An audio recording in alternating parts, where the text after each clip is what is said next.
দেখো মালিকের প্রশ্নটা কী বলছে, বলছে 3টে গোট 5টা শিপ কোনো একটা মাঠের আর কি গ্রেস করা হচ্ছে, সেখানে ফিল্ডে 54 দিন টাইম লাগছে, মানে খেতে আর কি, ধরো ঘাসপালা আছে সেটা খেতে 54 দিন টাইম লাগছে।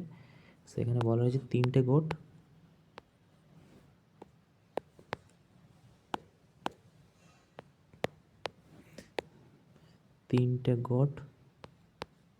আর হচ্ছে 5টা শিপ, রাইট?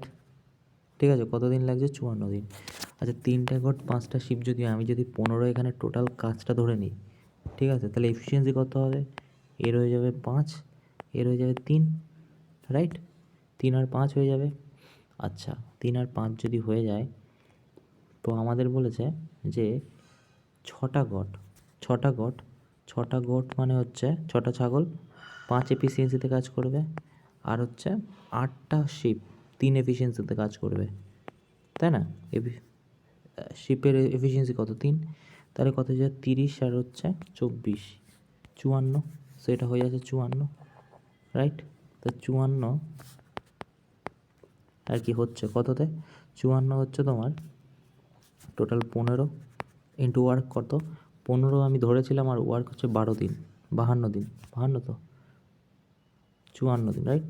তো 54তে কাজ হচ্ছে, তাহলে কত দিন লাগবে সেটা কাটাকুটি করলে 15 হয়ে যাবে উত্তর, সেটা। ওকে।